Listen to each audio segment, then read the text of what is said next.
नमस्कार, जय हिंद, वंदे मातरम मित्रों। आपका उज्ज्वल क्लासेज में हार्दिक अभिनंदन, वंदन एवं स्वागत है। आज हम लेक्चर 6 में हिंदी व्याकरण, संस्कृत व्याकरण से संबंधित जो टॉपिक पढ़ेंगे वह लेक्चर 6 में संधि पढ़ेंगे, क्योंकि हम इस समय जितने भी वीडियोज बना रहे हैं उसमें हम लोग हिंदी व्याकरण या संस्कृत व्याकरण से संबंधित जो भी टॉपिक पढ़ रहे हैं उस टॉपिक का नाम संधि है। तो संधि में स्वर संधि हम पढ़ रहे हैं। स्वर संधि में 4 संधियों को हम पढ़ चुके हैं। अगला जो संधि हमें पढ़ना है स्वर संधि में, उस संधि का नाम है गुण स्वर संधि। गुण स्वर संधि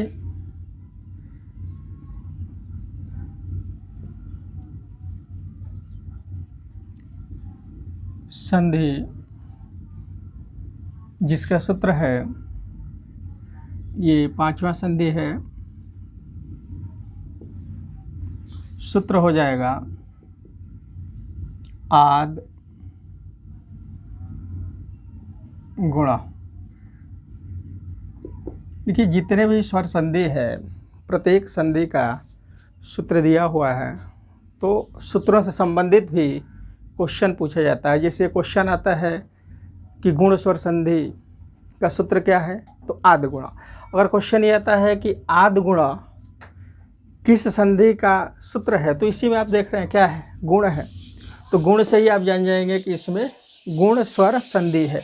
जैसे एक सूत्र ये आ जाए अकः स्वर्ण दीर्घ, ये सूत्र अगर आ जाता है अकः स्वर्ण दीर्घ, तो इसमें देखिए, इसमें भी दीर्घ शब्द से ही आप जान जाएंगे कि इसमें दीर्घ स्वर संधि है।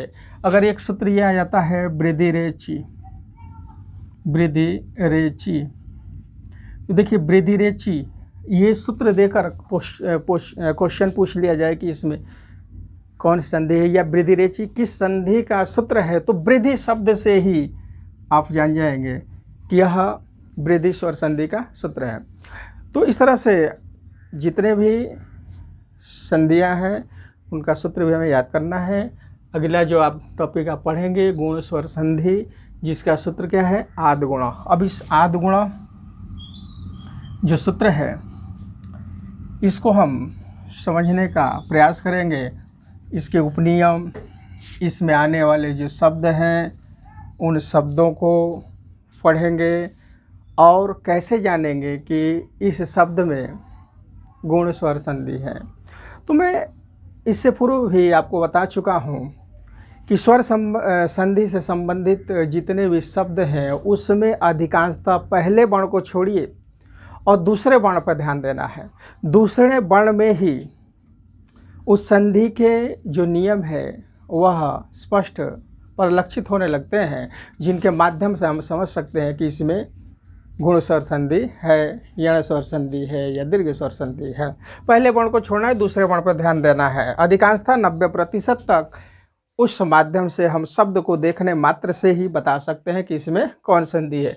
तो चलिए आइए हम गुण स्वर संधि के जो नियम हैं उनको समझते हैं। देखिए, इसमें 4 चीज़ों को ध्यान देना है। पहला, संधि में 2 पद बताए गए, पहला पद और दूसरा पद।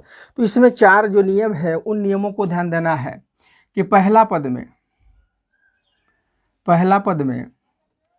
अ या आय, इसके बाद दूसरे पद में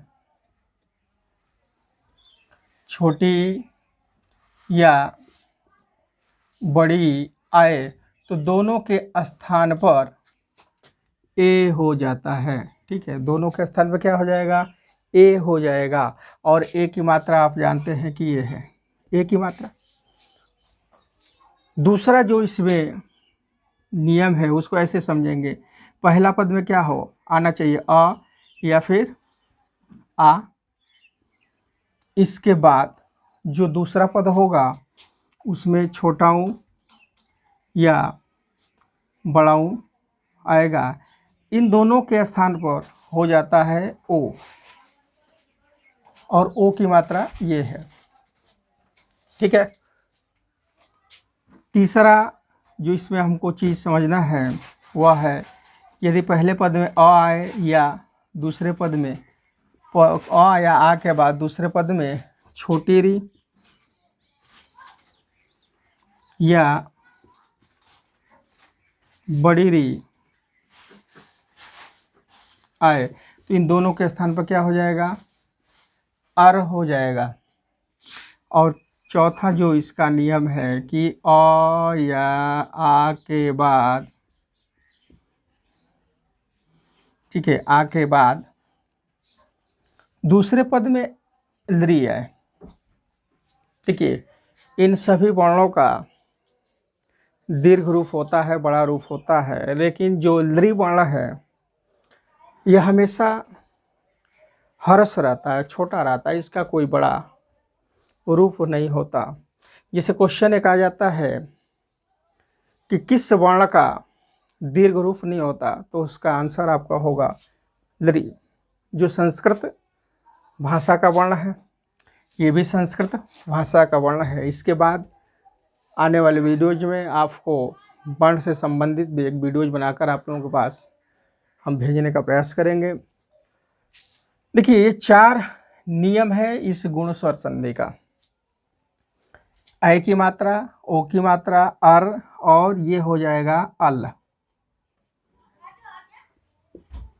ठीक है, यदि पहले पद में अ आए या आए, इसके बाद लृ आता है तो इनके स्थान पर क्या हो जाएगा, अल। अब देखिए, थोड़ा सा एक उदाहरण देख लेते हैं, उदाहरण के माध्यम से इसको समझने का प्रयास करते हैं। जैसे मान लीजिए ए की मात्रा है, इस तरह का शब्द आ जाए, रमेश, गणेश, महेश, देवेंद्र, गजेंद्र। ठीक, इन शब्दों में आप देखिए, पहले वर्ण को छोड़िए, दूसरे वर्ण में देखेंगे क्या आया है, ए की मात्रा। यहाँ पर भी क्या आया है, ए की मात्रा। पहले वर्ण के बाद दूसरे वर्ण में ए की मात्रा, पहले वर्ण के बाद दूसरे मात्रा में जो ए की मात्रा आया है, यहाँ पे भी पहले वर्ण के बाद दूसरे वर्ण में क्या आया है, ए की मात्रा। तो बिल्कुल ही आसान ट्रिक के माध्यम से भी हम शब्द को देखने मात्र से ही बता सकते हैं कि इसमें कौन सी संधि है। तो यहाँ पे आप देखिए, पहले वर्ण को छोड़िए, दूसरे वर्ण में अगर ये मात्रा आ जाती है तो 90% तक उसमें गुण स्वर संधि होता है। ठीक है, अब एक एक पॉइंट को, इसको चाहे तो आप स्क्रीनशॉट ले सकते हैं और यही गुण स्वर संधि में कार्य आएगा। इसी नियम के अनुरूप हम गुण स्वर संधि को पढ़ेंगे। ठीक है, तो अब मैं इसको मिटा देता हूँ और एक एक पॉइंट का उपनियम जो है उस विधि से हम इसको उदाहरण से समझने का प्रयास करते हैं। ठीक है, चलिए, इसका जो पहला उपनियम है वह है कि पहले पद में उपनियम, ठीक है, उपनियम, यदि पहले पद में अ या आए, आ वर्ण आए, यदि पहले पद में अ या आ वर्ण आए, इसके बाद दूसरे पद में छोटी या बड़ी आता है तो इन दोनों वर्णों के स्थान पर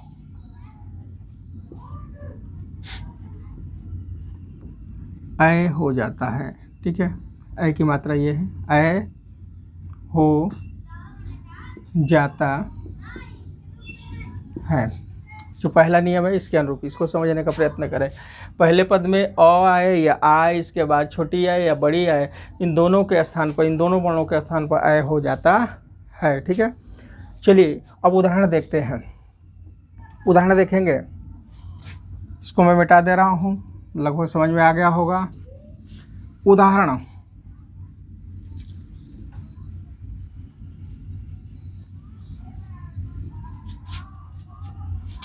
उदाहरण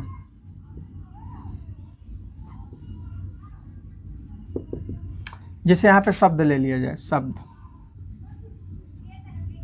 रमेश, महेश,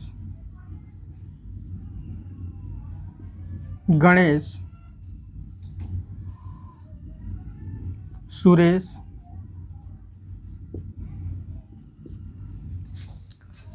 देवेंद्र, महेंद्र,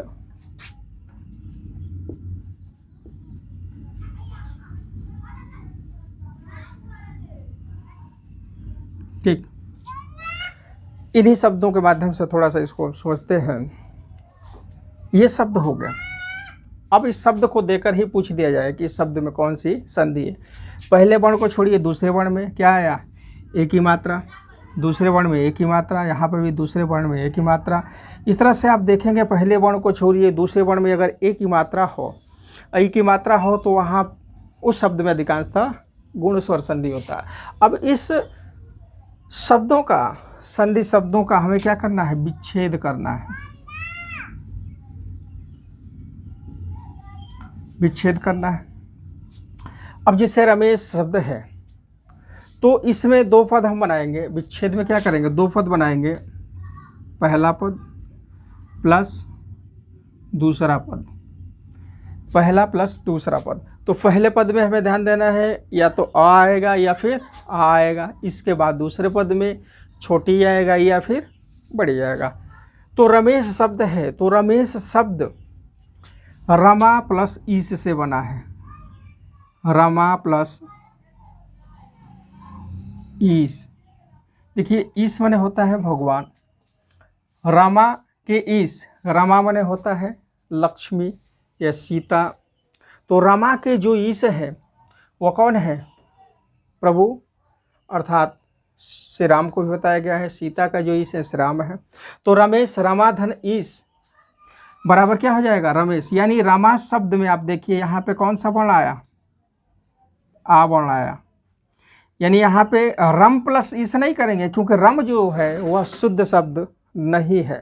तो जो भी हम यहाँ शब्द लिखेंगे वह शब्द हमारा क्या होना चाहिए, सार्थक होना चाहिए, उस शब्द का कुछ न कुछ अर्थ होना चाहिए। तो जैसे रमाधन ईस, तो यहाँ पे देखेंगे रमा में इन दोनों में से कौन सा वर्ण आया, आ गया ना। इस में इन दोनों में से कौन सा वर्ण आया, बड़ी आया। तो अगर यहाँ पे अ आए या फिर आ आए, कोई भी वर्ण आए, या छोटी यहाँ पे आए या बड़ी आए, तो इन दोनों के स्थान पर क्या होता है, ए होता है, ये होता है। तो यहाँ पे आप देखिए इन दोनों में से यहाँ पे आ गया, यहाँ पे इन दोनों में से ई आ गया, ये दोनों किस में बदल गए, ए में बदल जाएंगे। ठीक है, ए में, ए की मात्रा ये है ना।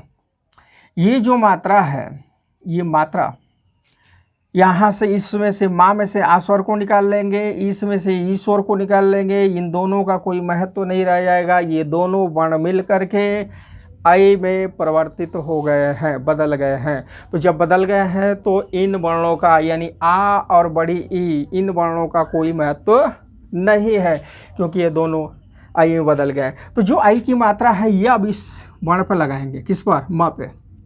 ठीक है, तो ये क्या बनेगा, र में, र में बनेगा ना। एक ही मात्रा यहाँ पे लगाए तो र में, और ये ई हट गया है तो बचा क्या, स। तो यहाँ पे क्या लिख देंगे, स। तो रमा प्लस ईस बराबर क्या होगा, रमेश। रमा धन ईस बराबर रमेश। तो ये रमेश हो गया। उपनियम में चाहे तो ऐसे लिख सकते हैं कि रमेश शब्द किन किन वर्णों से मिलकर बना है। ठीक है, उपनियम, इसका जो नियम है, नियम, तो ये हो जाएगा आ प्लस बड़ी ई बराबर आई, आ प्लस बड़ी ई बराबर ऐ। तो ये जो नियम है किस संधि में है, तो संधि कौन सी है इसमें, तो संधि का नाम कौन सा हो जाएगा, गुण, गुण स्वर संधि। कौन संधि है, गुण स्वर संधि। इसी तरह से हम सभी शब्दों का हम विच्छेद करेंगे। जैसे महेश शब्द है तो ये क्या कर देंगे, महाधन ईस हो जाएगा, महाधन ईस। महधन ईस नहीं करेंगे क्योंकि मह जो शब्द है वह शुद्ध शब्द नहीं है, महाशब्द है। तो महेश का मतलब जो ईश्वरों में भी महान हो, तो महेश अर्थात शंकर भगवान को बताया गया है। तो महाधन ईस से क्या बन गया, महेश। उपनियम क्या होगा, आ प्लस बड़ी बराबर ए। ये जो नियम होगा ये किस में होगा, गुण स्वर संधि। तो महेश शब्द को देखने मात्र से ही आप बता देंगे, पहले वर्ण को छोड़िए दूसरे वर्ण में जाइए और इनका विच्छेद करिए। तो विच्छेद करेंगे तो महाधनीश यानी आ प्लस बड़ी मिल करके आई में परिवर्तित हो गए हैं। तो ये जब नियम हमें मालूम रहेगा तो हम आराम से आसानी से बता सकते हैं कि इसमें गुण स्वर संधि। अगला देखेंगे, जैसे गणेश है तो ये हो जाएगा गण। ये क्या होगा, गण प्लस ईस, गण प्लस, अगर यहाँ पे विसर्ग है तो हम फिर यहाँ विसर्ग लगाएंगे, विसर्ग नहीं है तो विसर्ग नहीं लगाएंगे। तो मान लीजिए गणेश में विसर्ग लगा कर देखते हैं, तो गणधन, तो गणधन ईस, गण यानी देवताओं का जो गण है उन गणों में, गणों का जो ईश्वर है वह गणेश जी को बताया गया है। गणेश जी को सभी देवताओं में श्रेष्ठ माना गया है गणेश। तो गण धन ईश, यहाँ पे गणा शब्द नहीं करेंगे, शुद्ध जो शब्द है सार्थक शब्द है वो क्या है, गण। तो गण प्लस ईश बराबर क्या हो गया, गणेश। तो यहाँ पे देखिए गण में यानी अड़ा में क्या है, आ प्लस बड़ी बराबर आई। ठीक है, पहले ही मैंने बताया कि पहले पद में अ आएगा या फिर आ आएगा, इसके बाद छोटी आएगा या फिर बड़ी आएगा। तो आ प्लस ई मिलकर के भी आए होते हैं, आ प्लस ई मिल करके भी आए होंगे, आ प्लस बड़ी ई मिल करके भी आए होंगे, या आ प्लस बड़ी ई मिल करके भी क्या होंगे, आए होंगे। ठीक है, सुरेश शब्द का करेंगे तो ये होगा सूर प्लस ईश। सूर माने क्या होता है, सूर माने देवता, देवताओं के ईश्वर, देवताओं के भगवान।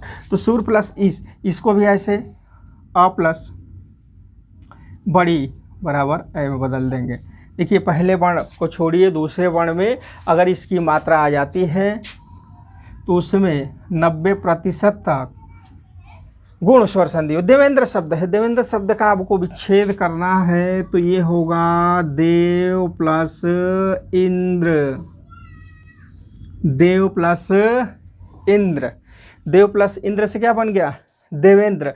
यानी कि आ, यहाँ पे आ और यहाँ पे छोटी, तो आ प्लस छोटी ई बराबर क्या बनेंगे, आई।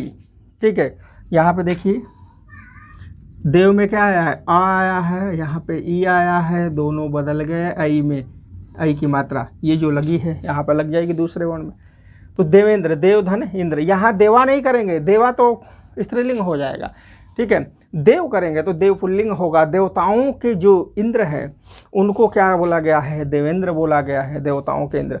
महेंद्र, तो महाधन इंद्र, महाधन इंद्र से क्या बन गया, महेंद्र। यानी यहाँ पे हो जाएगा आ प्लस ई बराबर आई, आ प्लस ई बराबर आई। देखिए कभी कभी क्वेश्चन यही रहता है, थोड़ा सा ये आधा ना को हटा दिया जाए। जैसे मान लीजिए कि आपको बनाना है गजेंद्र, तो ये होगा गजेंद्र, यहाँ पे बिंदी लग गई, गजेंद्र शब्द दे दिया। या फिर ऐसे ही मान लीजिए कि देवेंद्र शब्द है, देवेंद्र, ये ना को इसमें बदल दिया, विसर्ग लगा दिया यहाँ पे, इनका बोल दिया गया कि इसका विच्छेद कीजिए। तो गजेंद्र, तो क्या करेंगे, गज, गज मैंने क्या होता है, हाथी, गजेंद्र उनको बोला।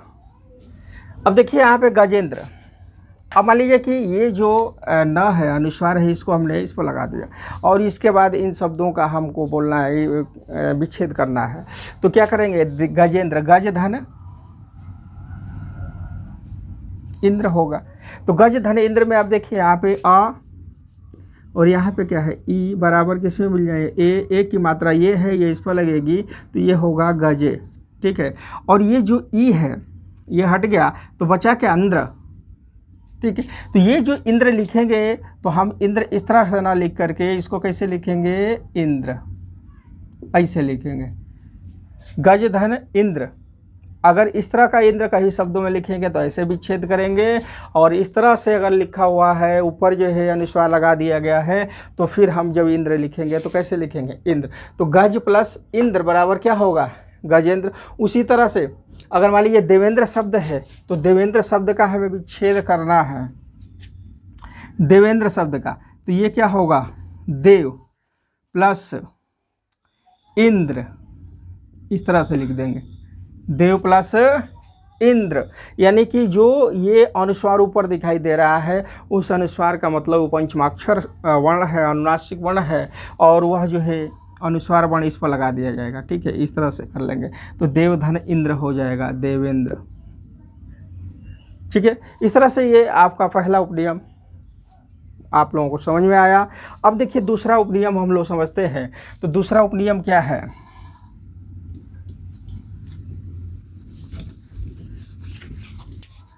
चलिए अब इसके बाद जो दूसरा उपनियम है वो समझते हैं। दूसरा जो उपनियम है कि पहले पद में अ आए या फिर जो है आ आए, इसके बाद दूसरे पद में छोटा ऊ आए या बड़ा ऊ आए तो दोनों के स्थान पर ओ हो जाता है, अर्थात ओ की जो मात्रा है, पहले वर्ण को छोड़िए दूसरे वर्ण में ओ की मात्रा हो तो उसमें भी आपका गुण स्वर संधि होता है। चलिए आइए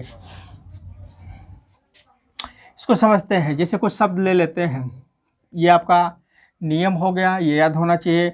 यदि आ या आ के बाद छोटा ऊ या बड़ा ऊ आए दोनों के स्थान पर क्या हो जाता है, ओ हो जाता है। उदाहरण जैसे शब्द है सर्वोदय, महोदय,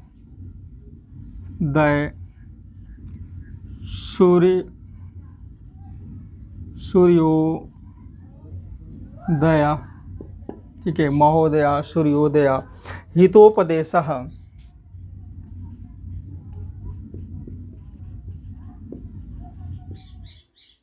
रक्तोत्पल, रक्तोत्पल, इसको ऐसे भी लिख सकते हैं।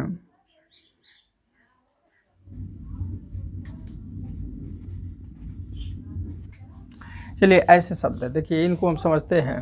पहला वर्ण, पहले वर्ण को छोड़िए दूसरे वर्ण में ओ की मात्रा हो, पहले वर्ण को छोड़िए दूसरे वर्ण में ओ हो, दूसरे वर्ण में यहाँ पे भी ओ है, दूसरे वर्ण में यहाँ पे भी ओ है, और दूसरे वर्ण में यहाँ पर भी ओ की मात्रा लगी हो। तो जब पहले वर्ण के बाद दूसरे वर्ण में ओ की मात्रा हो अधिकांशतः गुण स्वर संधि होता है। अब चलिए इसका विच्छेद कर लेते हैं। विच्छेद करेंगे तो देखिए इसका विच्छेद क्या होगा, सर्व होगा, सर्वधन उदय, सर्वधन उदय बराबर क्या हो जाएगा, सर्वोदय। यहाँ सर्वा नहीं कहेंगे, शुद्ध जो शब्द है वो क्या है, सर्व, यानी सर्व जगह, यानी सभी जगह उदय। तो सर्वधन उदय बराबर सर्वोदय। उपनियम में हो जाएगा अ प्लस छोटा ऊ बराबर ओ।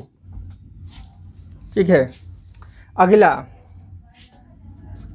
महोदय, तो महाधन उदय से क्या बन गया, महोदय। महाधन उदय नहीं होगा, महा होगा, जो शुद्ध होगा शब्द वह महाशब्द। तो महाधन उदय से महोदय, यानी कि आ प्लस छोटा ऊ बराबर ओ, और ओ की मात्रा जिस वर्ण पे, पहले वर्ण को छोड़िए दूसरे वर्ण पे ओ की मात्रा लगी हुई हो तो उसमें आंख बंद करके 90% तक ये जान जाइए कि गुण स्वर संधि होता है।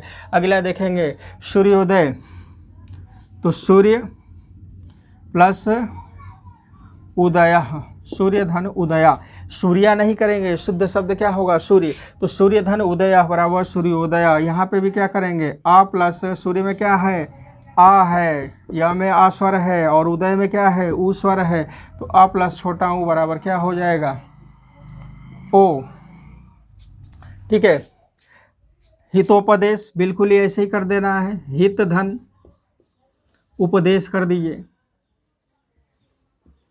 हित धन उपदेश, यानी कि अ प्लस यहाँ पे देखेंगे छोटा ऊ बराबर, ये दोनों मिलकर किस में बदल जाएंगे, ओ में।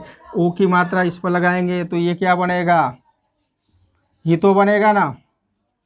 ओ की मात्रा तो हितो, यहाँ से वो हट गया पदेश, यहाँ पे रूप बनेगा पदेश। तो हित धन उपदेश से क्या बन गया, हितोपदेश।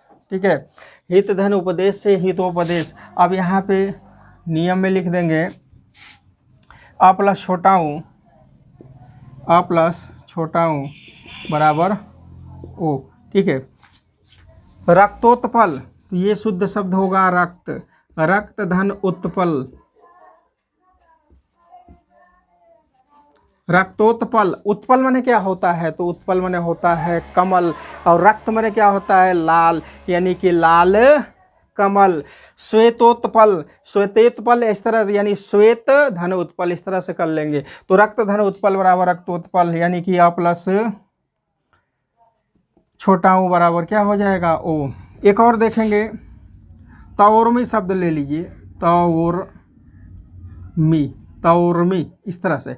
तो यहाँ पे क्या करेंगे, तौ धन उर्मी, तो उर्मी में क्या होगा, उर्मी ऐसे लिखेंगे, यानी कि बड़ाऊ की मात्रा, तौ धन उर्मी, यानी कि अ प्लस बड़ाऊ बराबर ओ, यानी पहले पद में आय आय, दूसरे पद में छोटा या बड़ा हुआ है, दोनों ओ में कन्वर्ट हो जाते हैं।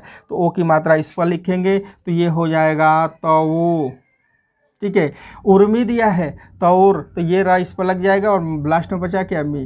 तो तौ धन उर्मी बराबर ये हो जाएगा तौर्मी, यानी कि अ प्लस बड़ाऊँ, अ प्लस बड़ाऊँ बराबर हो जाएगा ओ। इस तरह से ये आपका दूसरा उपनियम हुआ। अब हम जो है तीसरे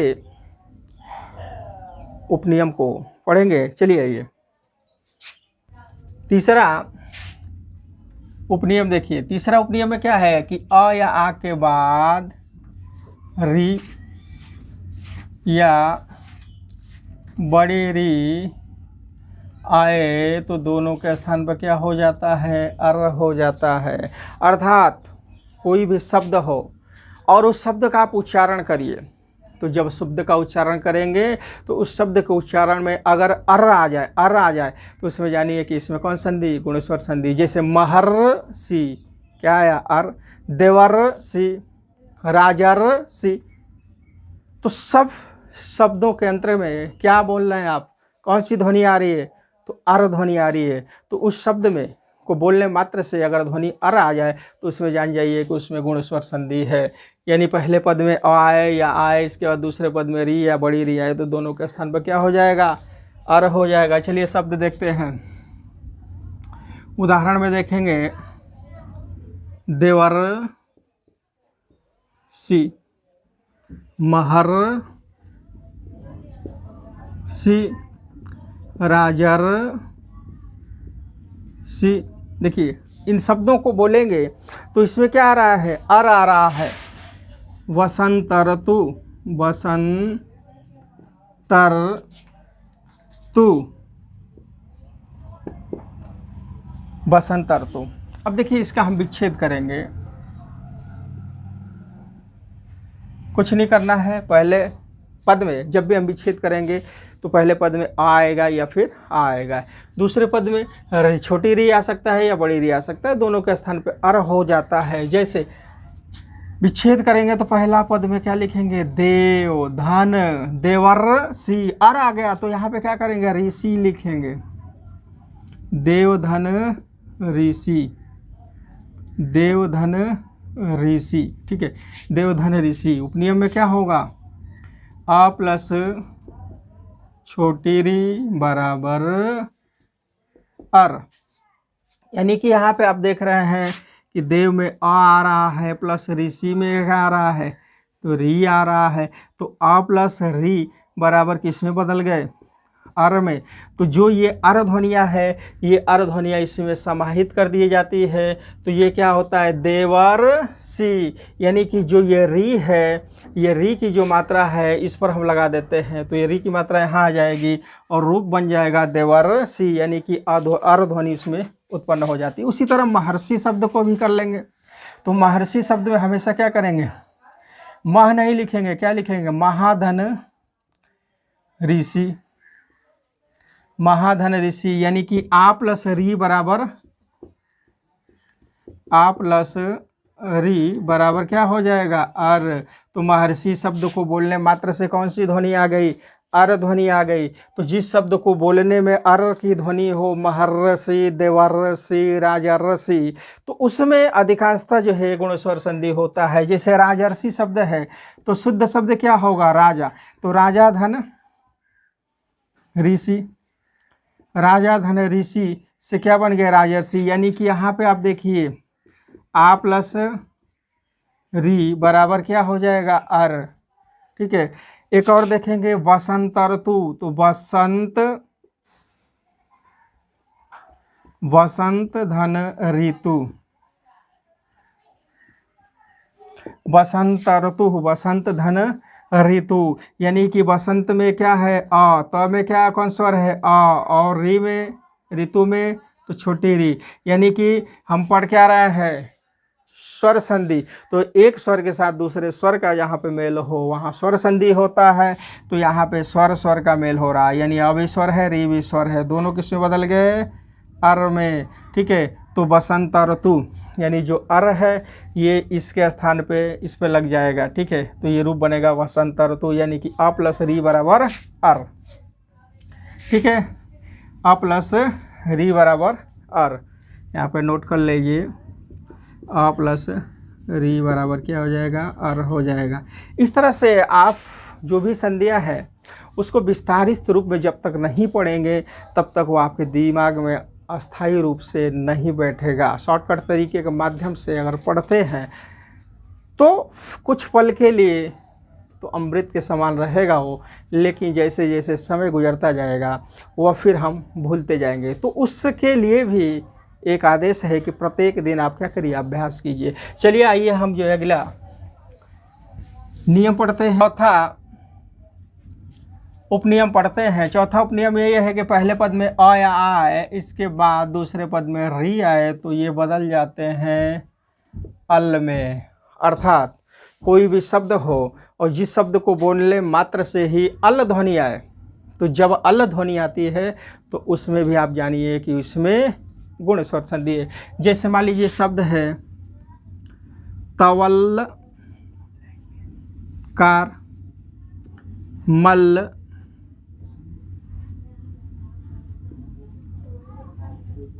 कार, हल कार, इस तरह से शब्द मान लीजिए ये है। अब बोलिए इनको, तवल कार क्या है, अल ध्वनि, मल्ल कार अल ध्वनि, हल कार कौन सी ध्वनि आ रही है, अल ध्वनि आ रही है। तो जिस शब्द को बोलने मात्र से ही अल ध्वनि आ जाए उसमें भी होता है आपका गुण स्वर संधि। तो इसको क्या करेंगे, यहाँ पे लिखेंगे विच्छेद में तौ धन लृ कार, तौ धन लृ कार, यानी यहाँ पे जो भी हम स्वर लगाएंगे लिखेंगे तो अल के लिए जो स्वर है वो क्या है, लृ है। तो तौ धन लृकार बराबर क्या हो जाएगा, तवलकार। यहाँ पे तौ में देखेंगे व में क्या है, आ, और लृकार में लृ, तो अ प्लस लृ बराबर किस में बदल जाएंगे, अल में। तो अ प्लस लृ बराबर अल। मल्लकार, तो मल धन ये हो जाएगा लृ कार, मल धन लृ कार, तो रूप बन जाएगा मल्लकार। तो मल में ल में क्या है, अ प्लस लृ बराबर क्या हो जाएगा, अल हो जाएगा। ठीक है, अगला लिखेंगे हल्लकार, तो हल प्लस लृ कार, हल प्लस लृकार, तो हल में क्या है, आ है, अ प्लस लृकार में लृ बराबर किस में बदल जाएंगे, अल में। ठीक है, तो इस तरह से ये गुण जो स्वर संधि इसको समझने का प्रयास करेंगे। यानी कि जिस शब्द में ए की मात्रा हो, पहले वर्ण के बाद दूसरे वर्ण में ओ की मात्रा हो, उस शब्द में अर ध्वनि आए या फिर जो है अल ध्वनि आए, तो ये चार जो चीज़ें हैं अगर आते हैं तो उसमें उस शब्द में कौन संधि, गुण स्वर संधि होता है, संधि होता है। तो इस तरह से आपने गुण स्वर संधि को पढ़ा। मुझे पूर्ण विश्वास है कि ये जो संधि है आप लोगों को समझ में आया होगा। आप हमारे इस वीडियोज को देखिए और देख करके कमेंट कीजिए, दोस्तों मित्रों में शेयर कीजिए। हमारा जो चैनल है उज्ज्वल क्लासेज, इसको सब्सक्राइब करें और इस कोरोना के वैश्विक महामारी में घर रहकर ही हमारे द्वारा भेजे गए इस वीडियोस का ज्ञान प्राप्त करें और घर से बाहर न निकलें, क्योंकि यह जो कोरोना है हमारे देश में भी उच्च स्तर पर फैल रहा है। इन्हीं आशा विश्वास के साथ मैं अपनी वाणी को विराम देता हूँ। जय हिंद, जय भारत।